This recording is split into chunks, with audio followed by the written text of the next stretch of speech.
ወንድሞቼና እናቴ የሚሉኝ ነገር እውነት መሆኑን ለማወቅ ልጁ ከተወለደ በኋላ የማን እንደሆነ ከዶክተሮቹ እናጣራለን ይላታል። ይህንን የሰማችው ሐናን በጣም ደስተኛ ነበረች። ምክንያቱም ጥቡቅ መሆኗን ታውቃለች። ስለዚህ ልጁ ሙሉ ለሙሉ የጃቢር እንደሚሆን እርግጠኛ ነበረች። በሐሳቡም በደስታ ተስማማች። የምትወልድበትም ቀን ደርሶ ወደ ሆስፒታል ይዟት ይሄዳል። ከተወሰነ ሰዓታትም በኋላ ሐናን ሴት ልጅን ትወልዳለች። ጃቢርም ከሷ ጋር ነበር። ምርመራው ተጀመረ።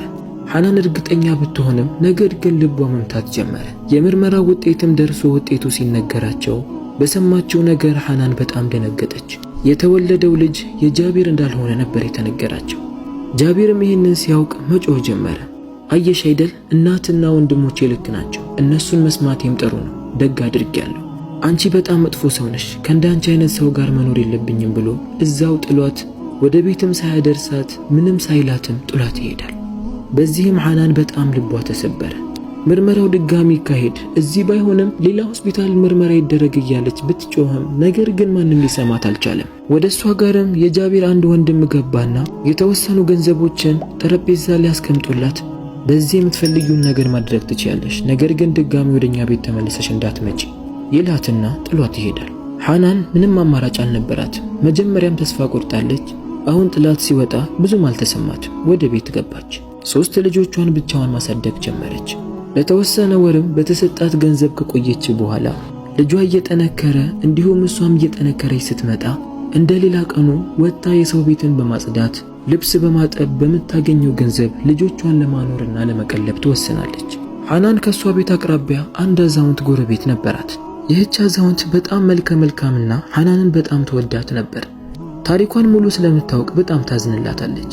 3ኛ ልጅም ከወለደች በኋላ ሁልጊዜ ወደ እሷ ጋር እየመጣች ልጆቿን ትይዝላትና ትጠብቅላት ነበር። ሐናንም ወደ ሥራ ትወጣለች።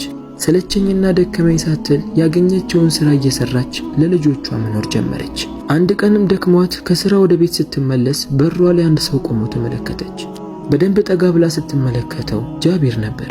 በጣም ተገረመች። ያስገረማት መምጣቱ ሳይሆን ፊቱ ተቀይሮና በጣም አዝኖና ተከፍቶ ነበር።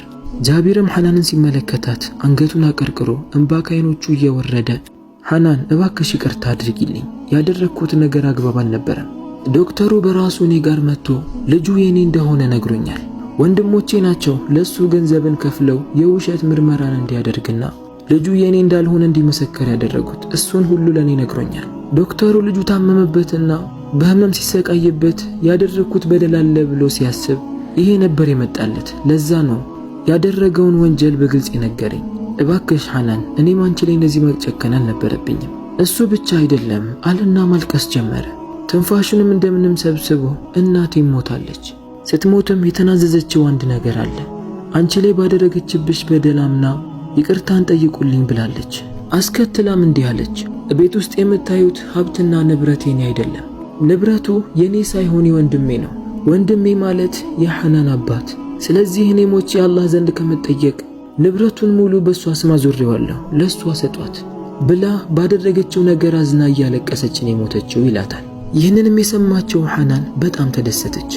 የተደሰተችው አክስቷ በመሞቷ ሳይሆን ሰብር አድርጋ በመጠበቋ አላህ በስተመጨረሻ እውነቱን ስላወጣላት ነበር። ለጃቢርም እንዲህ አለችው፣ ለአንተም ለእናትክም ይቅርታ አድርጌላችኋለሁ። ንብረቱንም እንደሆነ ሁሉንም ወስዳለሁ። ንብረቱን ሁሉ የምወስደው ለመበቀል ሳይሆን ሐቄን ለመውሰድ ፈልጌ ነው። ይቅርታ አድርጌልሃለሁ፣ መሄድ ትችላለህ ትለዋለች። ጃቢርም እየተንተባተበ ታዲያ ይቅርታ ካደረግሽልኝ አብረን መኖር አንችልምን ይላታል። ሐናንም አይ እሱንማ መቼም አላደርገውም። አንዴ የሰበራችሁትን ልብ በተወሰነ መልኩ ብትጠግኑትም ሙሉ ለሙሉ ግን መጠገን አትችሉ። ሁሉንም ነገር እንድቀበልህ እንዳትጠብቅ። በድህነትም ቢሆን እንደምንም ተፍጨርጭሬ ልጆቼን በአግባቡ እያኖርኩና ያሳደግኩ ነው። ከዚህ በኋላ በደንብ እየተንከባከብኩ አንድ ላቅቄ ማሳደግ አያቅተኝም። ብቻዬን ከ3 ልጅ ጋር እንዴት መኖር እንዳለብኝ እንድማር እናንተ ናችሁ ከቤት ያስወጣችሁ። እኔም ተምሬ እያደረግኩት ነው። ስለዚህ ይህን መቼም አላደርግም ትለውና ጥላ ወደ ቤቷ ትገባለች። ጃቢርም ከሐናን በሚሰማው ነገር ልቡ በጣም ተሰበረ። ምንም ለሷ የሚያቀርበው ምክንያት የለውም። በጣም አዝኖና ተከፍቶ አንገቱን ደፍቶ ወደ ቤቱ መመለስ ጀመረ።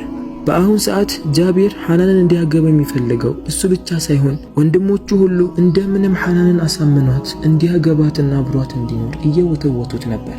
ምክንያቱም ንብረቱም ሁሉ የሷ ነው። ስለዚህ ግዴታ ከሷ ጋር ተለጥፈው ንብረትን አግኝተው እንደሌላው ቀን ተከብረውና በሀብት መኖር ፈልገው ስለነበረ ነገር ግን አልተሳካላቸው። ብዙ ጊዜ እየተመላለሰ ይጠይቃት ጀመር። ነገር ግን ሐናን አቋሟ አንድ ነበር። ሐናንም ንብረቶቿን ሁሉ ከተቀበለች በኋላ በራሷ እጅ ካስገባች በኋላ ልጆቿን በጥሩ እንክብካቤ ማሳደግ ጀመረች። በዚህም ልጆቿ እያደጉ ወጣት እየሆኑ መጡ። በጣም በደስታ ከሁለት ሴት ልጆቿና ከአንድ ወንድ ልጇ ጋር በደስታ መኖር ጀመሩ። ሰብር ወይም ትዕግስት አድርጎ የሚያሳልፍ ሰው ምንም ያህል ቢቸገር ምንም ያህል የማይወደው ነገር በህይወቱ ላይ ቢያጋጥመው ነገር ግን መጨረሻው ለሱ ነው። አላህም በዚህ ነው ቃል ይገባልን። ከታሪኩ ትልቅ ትምህርትን እንደወሰዳችሁ ተስፋ አደርጋለሁ። ይህንን ድንቅ ታሪክ እስከ መጨረሻው ድረስ ከተከታተላችሁ ከየት ሆናችሁ ይህንን እንዳያችሁት ኮሜንት ስራ አስቀምጡልን። ቪዲዮን ላይክ፣ ሼር፣ ሰብስክራይብ ማድረጋችሁን እንዳትረሱ። በሌላ ታሪክ እስከምንገናኝ ድረስ ወሰላሙ አለይኩም ወራህመቱላህ።